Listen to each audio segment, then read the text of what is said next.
किसान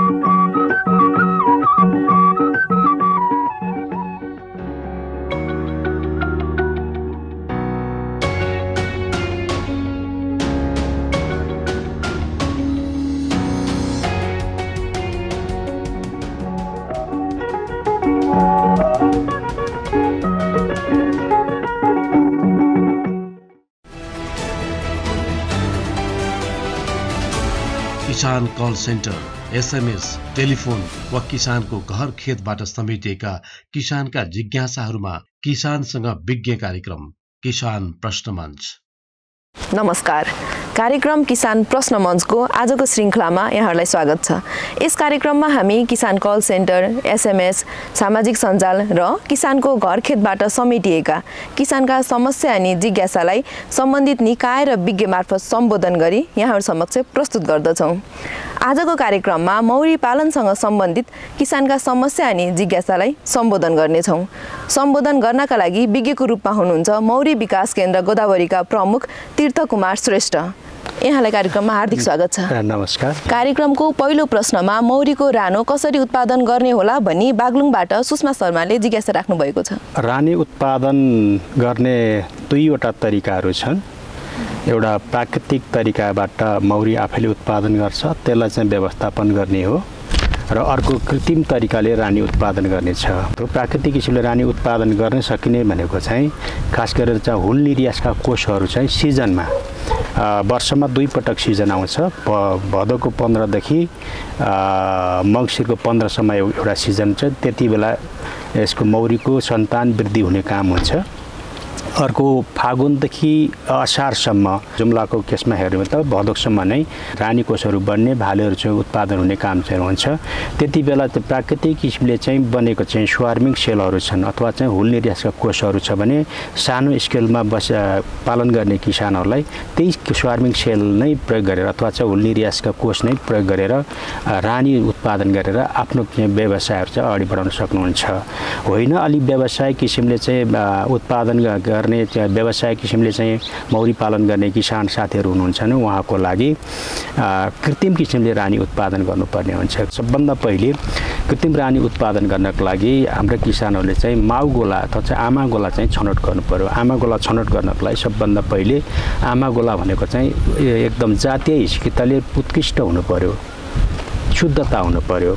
अनि त्यो जातले चाहिँ अथवा त्यो मौरीको गोलाले राम्रो उत्पादन दिने हुनु पर्यो। रोगहरू लाग्छ भने पनि त्यसले चाहिँ खप्न सक्ने अथवा चाहिँ रोग नलाग्ने किसिमको स्वस्थ र चाहिँ राम्रो गोला हुनु पर्यो। यदि त्यो गोला छ भने अब रिसा स्वभाव छ भने हामीले चाहिँ ह्यान्डल गर्न अलिकति गाह्रो हुन्छ, त्यसलाई व्यवस्थापन गर्न गाह्रो हुन्छ।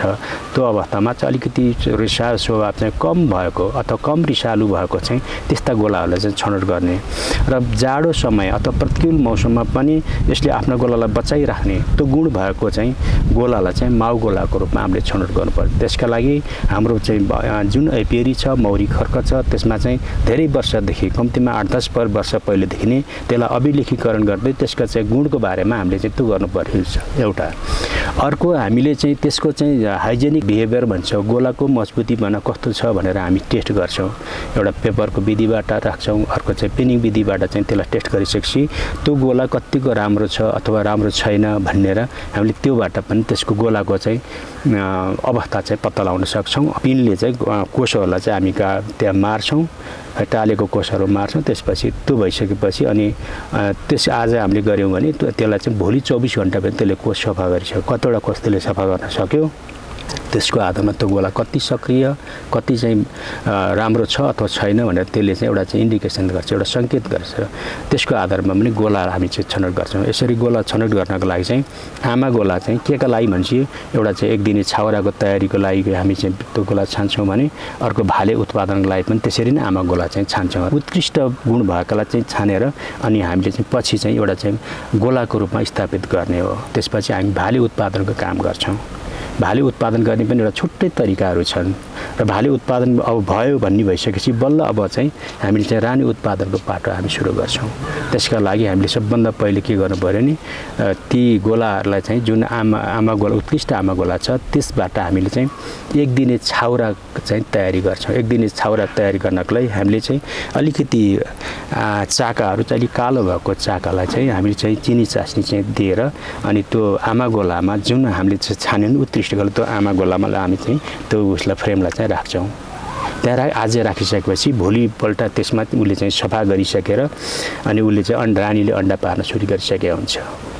अन्डा पारेर सुरु गरिसकेपछि त्यहाँ जब अन्डा चाहिँ पार्छ अनि अन्डा पारेको 3 दिनमा चाहिँ एक दिनमा पारेको अन्डा ठाडो हुन्छ, दोस्रोमा अलिकति ढल्केको हुन्छ, तेस्रो दिनमा सुतेको हुन्छ। त्यसपछि त्यहाँ लार्भा निस्किन्छ।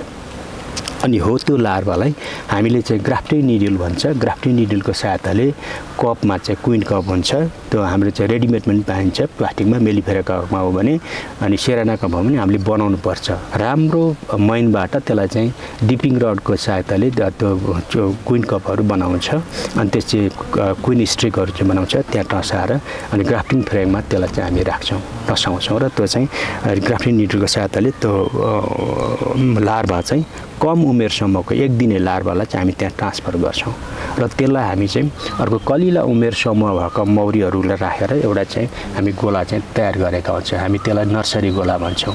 जो 5 फ्रेमको 3 फ्रेमको त्यो हुन्छ। त्यो नर्सरी गोलामा हामीले चाहिँ अथवा अलिकति राम्रो मजबुत गोला जहाँ चाहिँ कलिला उमेरसम्मको मौरी छ, जहाँ त्यसलाई चाहिँ रानीविहीन बनाइएको हुन्छ। करिब 72 घन्टा पहिले रानीविहीन बनाएको हुन्छ र त्यो फ्रेम जुन ग्राफ्टिङ गरेको छ त्यो जुन लार्भाहरू एक दिने लार्भा हामीले सारेका छौँ त्यो सारेको गोला चाहिँ हामी ठ्याक्क चाहिँ उसमा चाहिँ राख्छौँ। राखिसकेपछि त्यहाँ चाहिँ अब यदि हामीले राम्रोसँग चाहिँ त्यो छाउरालाई नमारिकन अथवा कुनै घाउचोट नलागिकन त्यसरी हामीले चाहिँ सकुशल त्यहाँ हामीले ट्रान्सफर गरेका छौँ भने त्यो त्यहाँबाट हरेक कोषबाट उसले चाहिँ रानी उठाउँछ, रानी कोष उठाउँछ। अनि रानी कोष उठाएपछि हामीले चाहिँ ग्राफ्टिङ गरेको करिब 12 दिनमा चाहिँ त्यो रानी भएर चाहिँ निस्किन्छ। त्यसरी बनेको रानी चाहिँ हामीले चाहिँ फेरि मेटिङ घारमा चाहिँ राख्छौँ। मेटिङ घारमा के गर्छौँ भने कलिला उमेरसम्मको मौरीहरूलाई राखेर सानो घारमा त्यहाँ 3 फ्रेमको घार हुन्छ अनि त्यो घारमा चाहिँ त्यो चाहिँ रानीलाई त्यहाँ राखिन्छ। त्यसपछि कलिला उमेरसम्मको मौरीलाई राखिन्छ, त्यहाँ प्रशस्त खानेकुरा दिइन्छ र यो चाहिँ घार मेटिङ घार भनेको चाहिँ सहवास घार पनि भन्छ। त्यसलाई चाहिँ विभिन्न रङ्गी बनाइन्छ किनकि रानी चाहिँ अब चाहिँ जब जन्मिन्छ, जन्मिएपछि 2 दिनदेखि 25 दिनभित्रमा ऊ चाहिँ भाले लाग्नुको लागि चाहिँ निस्किन्छ बाहिर। निस्किँदाखेरि करिब चाहिँ 15 देखि 25 मिटरको हाइटमा त्यहाँ भालेहरूको एउटा झुन्ड हुन्छ, त्यो ठाउँमा पुग्छ र त्यहाँ भाले लागिसकेपछि ऊ फर्किन्छ। फर्किएको चाहिँ हप्ता दिनभरिमा उसले चाहिँ अन्डा पार्न सुरु हुन्छ। यसरी अन्डा पार्न सुरु भएपछि त्यो रानी एकदम पर्फेक्ट भयो। अर्को जिज्ञासामा जरीकोट 5 जाजरकोटबाट रत्नबहादुर सिंहले मौरी जङ्गल चर्न गएपछि फिर्ता नआउने गर्छन् किन होला भनी जिज्ञासा राख्नु भएको छ। एकदम हाम्रा किसान साथीहरूले चाहिँ विषादीको चाहिँ प्रयोग गरिरहेको अवस्था छ। त्यस्तो ठाउँमा चरणमा जाने क्रममा चाहिँ मौरी विषका कारणले चाहिँ घारसम्म चाहिँ फर्किने अवस्था चाहिँ रहँदैन। त्यो समस्याहरू हुन्छ। त्यो साथसाथै मौरी चरणमा जाँदा मौरीका अनेक चाहिँ प्राकृतिक शत्रुहरू छ जसले चाहिँ मौरीलाई चाहिँ चरे जाने क्रममा उसलाई त्यति क्याप्चर गरेर त्यसलाई चाहिँ लग्न सक्छ। त्यसले चाहिँ चर्न गएको मौरी नफर्किने अवस्था पनि हुन्छ। त्यो कारणले हो। खास भनेको चाहिँ विषादीका कारणले पनि त्यो नफर्किन सक्ने अवस्था रह्यो। अर्को चाहिँ मौरी चरणको नेक्टर पनि त्यो विषाक्त छ भने त्यसले पनि समस्या भएको कारणले पनि नफर्किन सक्ने अवस्था रह्यो। अर्को चाहिँ त्यसका शत्रुहरू मौरीका शत्रुहरू छन्, विभिन्न शत्रुहरू छन्। चरा हुनसक्छ, बिटर हुनसक्छ, झिबे हुनसक्छ, अरू विभिन्न चाहिँ चराहरू लगायत अरू चाहिँ जब मौरीको चाहिँ शत्रु जीवहरू छ त्यसका आक्रमणमा परि त्यसको शिकारमा परि मौरीहरू चाहिँ नफर्किने चाहिँ हुन्छ। त्यसै गरी अर्को जिज्ञासामा बुद्धि बहादुर छेत्रीले सुन्दर बजार 3 लमजुङबाट मौरीलाई अरिङ्गाले धेरै सताउने गरेको छ, समाधान कसरी गर्ने होला भनी जिज्ञासा राख्नु भएको छ। सामान्यतः भदौदेखि कार्तिकसम्म यसको चाहिँ मौरीमा अरिङ्गालको चाहिँ समस्या चाहिँ बढी देखिएको चाहिँ छ। यो भनेको खास गरेर त्यो सिजनमा हामीले अरिङ्गालबाट बचाउनको लागि सबभन्दा पहिले गोला मजबुत बनाउन सक्नु पर्यो। गोला मजबुत भयो भने मजबुत गोलाका विशेष गरेर सेराना लमजुङ भन्ने सेरानाको हब हो, त्यो क्षेत्रमा चाहिँ मजबुत गोला छ भने अरिङ्गालले उसलाई चाहिँ आक्रमण गर्न आउने क्रममा उसले प्रतिकार गर्छ।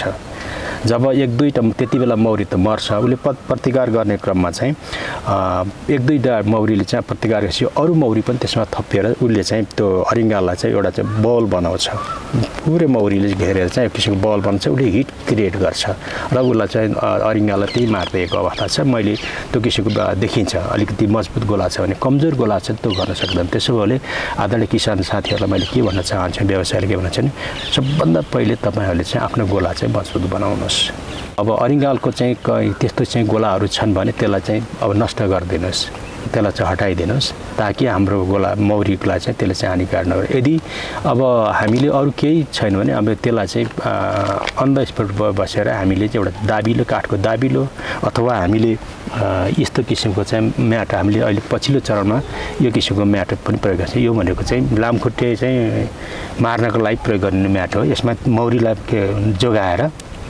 सामान्य हामीले चाहिँ अरिङ्गाल आएको बेला यस्तो सामान्य यसरी चाहिँ उसको पहेटा मात्र लाग्ने गऱ्यो भने उसलाई करेन्ट लाग्छ ऊ त्यहीँ चाहिँ लट्ठिन्छ र त्यसलाई हामी चाहिँ नियन्त्रण गरेर राख्न सक्छौँ एउटा अर्को हामीसँग अरिङ्गालको पासोमा खास गरेर अरिङ्गालले मन पराउने भनेको अलिक कुहिएका चिज फर्सी केरा सिद्रा अनि सिनो त्यस्तो किसिमको चाहिँ चिजहरू चाहिँ भन्छ त्यसलाई चाहिँ विभिन्न चिजलाई चाहिँ मिसाएर अनि उस एउटा चाहिँ पासोभित्र चाहिँ हामीले राखिदिइसकेपछि अरिङ्गाल चाहिँ त्यो चिजको त्यसको गन्धले ऊ चाहिँ त्यसमा चाहिँ आकर्षण हुन्छ त्यो भित्र पसिसकेपछि ऊ बाहिर चाहिँ निस्किन सक्दैन त्यसरी फसाएर पनि हामीले चाहिँ गर्न सक्छौँ उसलाई चाहिँ अरिङ्गाललाई चाहिँ नियन्त्रण गर्न सक्छौँ अरिङ्गालको व्यवस्थापन गर्न सक्छौँ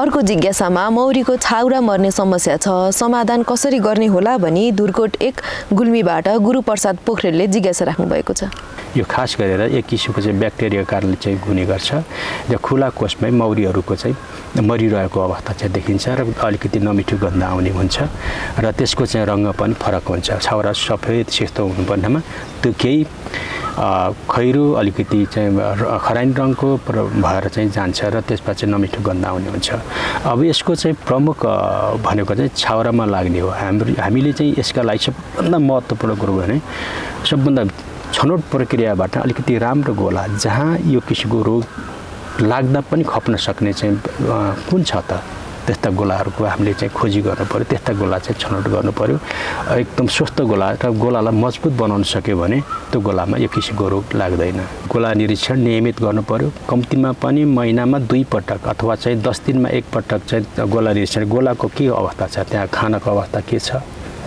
रानीको चाहिँ गतिविधि के छ कर्मीको गतिविधि के छ तिनीहरू स्वस्थ छ छैन भनेर त्यो कुरो चाहिँ हामी हेर्न सक्छौँ र त्यही भइसकेपछि अब खानाको अभाव छ त्यसलाई राम्रो किसिमले चाहिँ चिनी चास्नी अथवा चाहिँ कृत्रिम आहार चिनी चास्नी चाहिँ साँझ पख चाहिँ दिनुपर्ने हुन्छ अनि गोलाको सरसफाइको कुरा गर्नुपर्ने हुन्छ यदि छाउरामा कुहिने रोग लागिसकेपछि हामीले चाहिँ ती कुहिएका छाउराहरू भएको छ भने त्यसमा रानी फेरिदिने अर्को रानी फेरिदिने र त्यो चिउलाई चाहिँ हटाइदिने विदेशमा हो भने यो छाउरा कुहिने रोग हो भने पुरै यो गोलै नष्ट गर्छन् तर हाम्रा नेपाली किसानहरूको त्यो अभ्यास चाहिँ छैन त्यसका लागि हामीले के गर्नुपर्छ भने गोलालाई सबभन्दा पहिलो कुरो मजबुत बनाउनु पर्यो अर्को चाहिँ छाउरा जुन बन्ने क्रम छ यो छाउरामा लाग्ने भएको हुनाले यो चाहिँ माउमा लाग्दैन त्यसैले छाउरा बन्ने क्रमलाई हामीले रोकिदिनुपर्छ सामान्यतः हामीले चाहिँ 11 दिनदेखि 14 दिनसम्म हामीले चाहिँ छाउरा बन्ने क्रमलाई रोक्यौँ भने त्यसको चाहिँ त्यो डिजिजको साइकल चाहिँ ब्रेक हुन्छ अथवा चाहिँ रोगको चाहिँ चक्र चाहिँ ब्रेक हुन्छ त्यसले गर्दा चाहिँ यसमा मौरीमा लाग्ने यो किसिमको छाउरा कुहिने रोगलाई चाहिँ रोक्न सक्छौँ त्यसका लागि हामीले यो किसिमको चाहिँ फ्रेम छ यो चाहिँ यो यसमा चाहिँ मौरीहरू चाहिँ छिर्न सक्छ तर रानी चाहिँ छिर्न सक्दैन यो सेरानाको लागि हो यसमा यो दुईवटा यो जस्तो चाहिँ यो फ्रेम छ यो एउटा फ्रेम हो भने यो फ्रेममा मात्रै चाहिँ रानीलाई चाहिँ केजिङ गरिदिने केजिङ गरेर चाहिँ रानीलाई केजिङ गरिसकेपछि हामी यसरी राख्छौँ हो अनि त्यसपछि अर्को यसमा यसरी चाहिँ राख्छौँ हो यसरी यो रानीले चाहिँ अब यसरी गरिसकेपछि रानी चाहिँ के हुन्छ भने यसमा मात्र चाहिँ बन्द हुन्छ रानी बाहिर निस्किन पाउँदैन रानीको काम भनेको अन्डा पार्ने हो अन्डा पार्न हामीले रोक्नु हुँदैन कि यो नेचुरल प्रोसेस हो त्यसो भएको हुनाले रानीलाई यसमा चाहिँ कैद गरिसकेपछि रानीले यसमा मात्रै अन्डा पार्छ अनि योबाट अन्डा पारेको चाहिँ पहिलो दोस्रो तेस्रो दिनपछि लार्भा निस्किन्छ अनि त्यो लार्भामा चाहिँ त्यो छाउरा कुहिने रोग चाहिँ यसमा मात्रै चाहिँ कन्सन्ट्रेट हुन्छ यसमा मात्रै देखिन्छ अनि हामीले अरू केही गर्नु परेन यो फ्रेमलाई मात्रै सर्लक्क निकालेर यसलाई चाहिँ हामी चाहिँ डिस्ट्रोय गर्न सक्यो यसलाई चाहिँ हटाउन सकियो। अनि अरू उसमा चाहिँ हामीले चाहिँ स्वस्थ गोलाबाट अथवा मजबुत गोलाबाट त्यो छाउराहरू सहितको चाहिँ फ्रेमहरू चाहिँ लिएर राखेर त्यसलाई चाहिँ मजबुतीकरण बनाउन सक्छौँ। एउटा चाहिँ प्राकृतिक किसिमले गर्ने कामको हिसाबले पनि त्यो काम गर्न सक्छ, छाउरा कुहिने रोगबाट चाहिँ गर्न सक्छ। त्यसै गरी मेलिफेराको पनि यस्तो किसिमको छ। मेलिफेराको अलिक ठुलो फ्रेम छ, त्यसका लागि पनि हामीले चाहिँ छाउरा बन्ने क्रम चाहिँ कम्तीमा पनि 11 देखि 14 दिन चाहिँ हामीले ब्रेक गऱ्यौँ भने त्यसलाई चाहिँ टुटायौँ भने यो छाउरा बन्ने क्रम टुट्छ। त्यसपछि छाउरामा लाग्ने रोग चाहिँ हामीले चाहिँ त्यसलाई चाहिँ कम गर्न सक्छौँ, त्यसलाई व्यवस्थापन गर्छौँ। एउटा चाहिँ हाम्रो चाहिँ म्यानेजमेन्टको कुरो चाहिँ आयो, व्यवस्थापनको पाटो चाहिँ आयो।